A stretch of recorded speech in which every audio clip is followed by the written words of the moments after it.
From the earliest days of civilization, humanity has been building bridges to make it easy to cross water. Bridges and bridge construction range from single stone arches to modern lengths of concrete and steel. Not every bridge is as well known as New York's Brooklyn Bridge, but even small pedestrian bridges fulfill a real human need. Florence's Ponte Vecchio has been built and rebuilt for more than 1,000 years, and London's Millennium Bridge was built as part of the city's Millennium commemorations. The Golden Gate is part of San Francisco's identity. It's a suspension bridge. The Weibeidu Bridge in Shanghai is of camelback truss design. The second Severn Bridge crosses the Severn Estuary between England and Wales. Its central span is suspended from steel cables. Though this design allows for giant spans, it is subject to problems that arise due to harmonic vibrations in the suspension cables. In the 1940s, designers knew nothing of this problem. But when the Millennium Bridge developed a peculiar lateral motion, architects who thought they understood bridge design were surprised. And it moved more than anybody had anticipated. It was always safe, but it was a new phenomenon. You have to remember that when it opened, it met every test, every criteria, every rule that had ever been devised in the history of bridges. And it's a new phenomenon. And that will now be fed into the rule books and will change the design of bridges in the future. The phenomenon is now known as synchronous lateral excitation and is due to the slight sideways movement imparted to the structure by pedestrian traffic.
Small cars have always appealed to people with limited budgets. But with the pressure from increasing levels of atmospheric CO2, cars designed to have a minimal impact on the environment have assumed a new importance. Battery-powered cars that charge from mains electricity are silent and cheap to run. But limited battery capacity means the range of this type of eco-car is restricted. Electricity from hydrogen fuel cells is a different approach that does away with heavy batteries, but with new problems of supply and storage. The technology of the fuel cell is not that advanced compared with the battery, because they started about not too long compared with the battery, and there are less people working on hydrogen than the battery. And so we think battery will be next coming up, and hydrogen will follow after the batteries in electric car. Yet a different design, the manufacturers believe will rapidly grab market share, is the plug-in hybrid.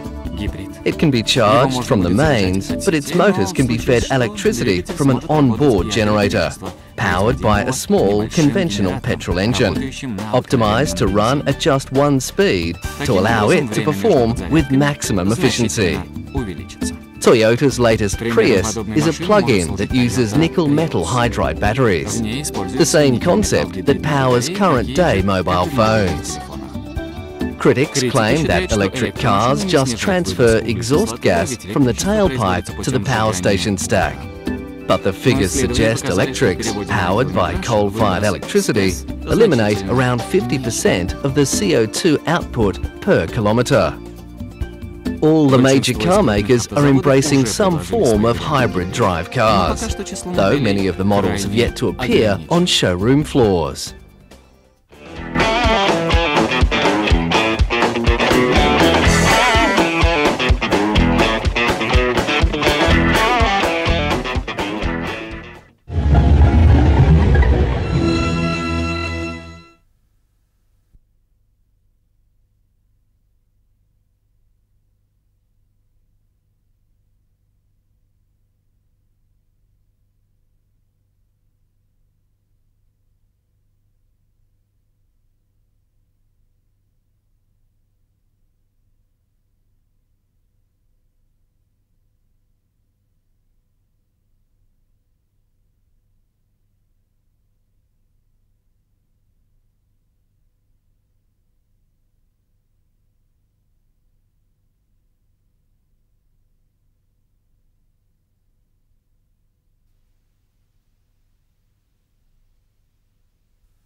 The electric guitar.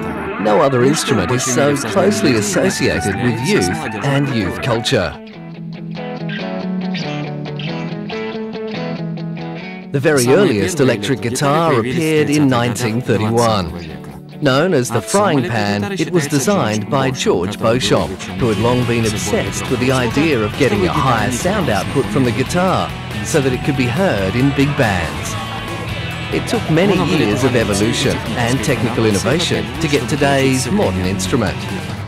Now, classic guitars are collector's items, with famous instruments fetching seven-figure prices.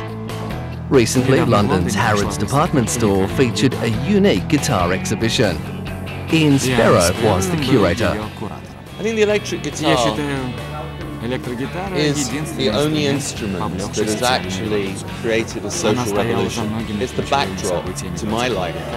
It's a backdrop to the latter part of the 20th century. It is the soundtrack. If you think about, you know, the revolution that the Vietnam War created in America, you couldn't imagine it without an electric guitar.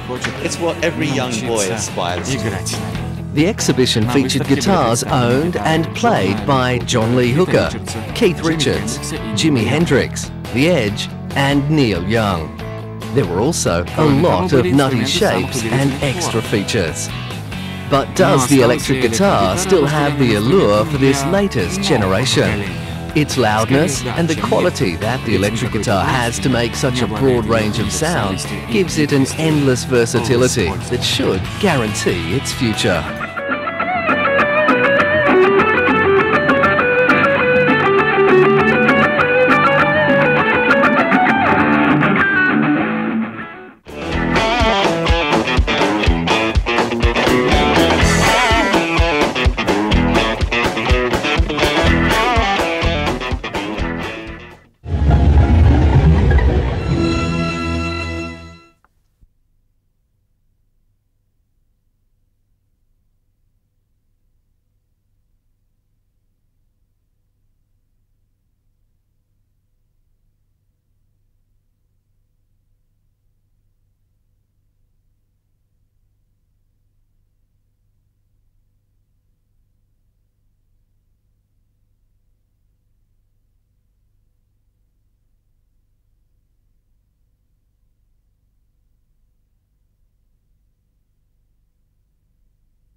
Influenza is a viral infection spread by fine droplets, surface contamination, or contact with the infected.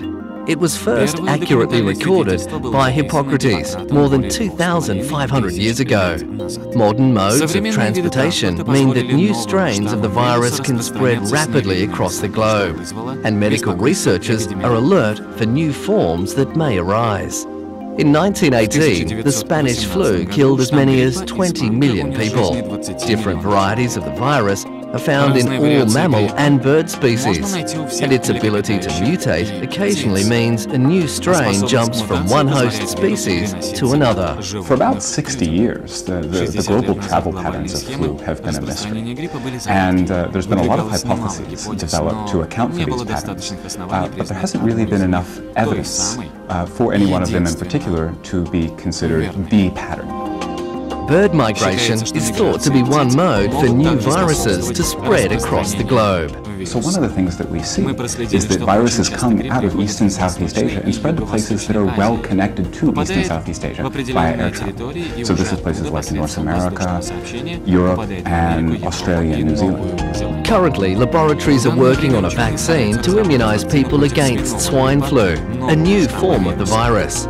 But there are simple ways we can protect ourselves. Hand washing, amazingly effective at actually stopping transmission of influenza virus. Respiratory hygiene, telling people to blow their noses and to dispose of tissues in a responsible way, because that's a very good way of spreading respiratory viruses. Though there have been relatively few fatalities from the new swine flu strain, virologists are concerned that it could further mutate into a more lethal form of influenza.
The highly crafted rubber-soled running shoe, so much a part of modern leisure time pursuits, has had a long and gradual evolution. Modern designs are engineered to absorb the heavy impact that comes from running on hard, unyielding surfaces, and vulcanized rubber is essential to their construction. It was the rise in the prominence of sports that brought about the need for more scientifically formulated footwear. In 1925, Adolf Dassler created a range of shoes tailored for particular track events. But it was not until the 1970s that research and development transformed the sneaker into the high-tech running shoe we're familiar with today. These research programs continue to refine sports shoe design. Since the 1980s, long-distance running shoes with heavily cushioned heels and features to minimise unwanted rolling of the heel have been recommended to runners wanting to avoid damage. Still, many recreational runners continue to sustain injuries.